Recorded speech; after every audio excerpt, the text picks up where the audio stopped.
گی دارن. نه نمیدونم الان واقعا باید محاسبه کنم، نمیدونم. راجع به جناب خان میخوام بگم، چون به من مثلا کامنت میدن که خب برو بیارش، اینا متوجه نمیشن که خب من که قهر نکردم باهاش، من که نگفتم نیاد.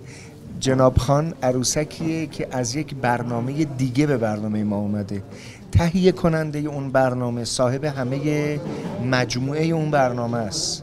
یعنی تمام عروسک‌های اون برنامه متعلق به ایشونه، مثل اینکه الان این 4 تا عروسک متعلق به ما هن. و خب اونجا اصلا این امکان وجود نداره که ما راجع به جناب خان مستقل خودمون تصمیم بگیریم. آقای سعید سالارزی که از دوستان قدیمی منم هست تصمیم گرفت که دیگه جناب خان رو به تلویزیون و خندوانه نده و باهاش کارهای دیگه‌ای بکنه. خب الان اونا موفق ترن اون کارهای دیگه. من اون موفقیتش رو اصلا قرار نیست من محاسبه کنم، چون من قضاوتی ندارم روی این قضیه. در نتیجه این اصلا تصمیم ما نبوده. ما هم تلاش کردیم ایشون رو راضی بکنیم، تلویزیون هم همینطور. ایشون اصلا قصد رضایت نداشتن، یعنی نمیخواستن. تصمیمشون بود عروسک ببرن باهاش یه کارهای دیگه بکن. برای همین جدا شد. ما واقعا هیچ نه دخالتی، نه تقصیری، نه تصمیمی راجع به این داشتیم. خیلی دلمون میخواست که بمونه. بدیهیه. جناب خان رو فکر میکنم بیشتر از هر کسی که برنامه رو میدید دوستش داشته باشه، من دوستش داشتم.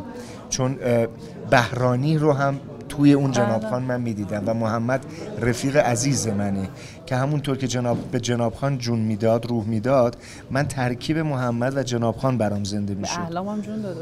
آره و این نکته خیلی نکته مهمیه که این متوجه بشید که این اصلا قصد من نبوده و دیگه هم امکان پذیر نیست. یعنی جناب خان دیگه به خندوانه بر نمیگرده.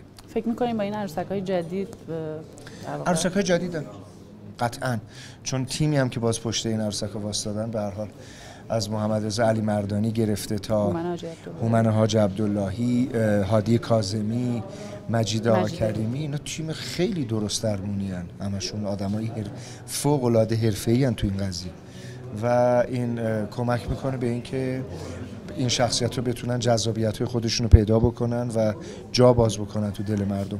فقط حرفم اینه وقتی ما متوجه این بشیم که جناب خان دیگه نیست، یعنی بدونیم قرارم نیست اینا با هم بجنگن، رقابت بکنن.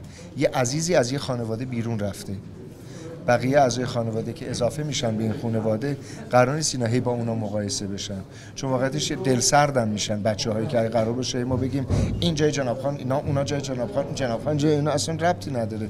اینه که مثلا بگن من یا مثلا عادل، خب اون عادل من رامبدم یا من یا مهران، میدونین هر کدوممون یه جوری هستیم. قطعا مهران نمیتونه من باشم، من نمیتونم مهران باشم، ما دوتا نمیتونیم عادل باشیم، عادل نمیتونه ما باشه. هر کدوممون یه ویژگی داریم که اون یکی نداره.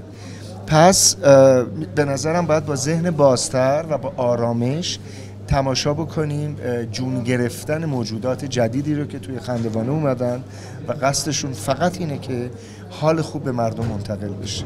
یعنی اگه الان از شما بخوام که بین فصل 3 و 4 خندوانه یکیشو انتخاب بکنین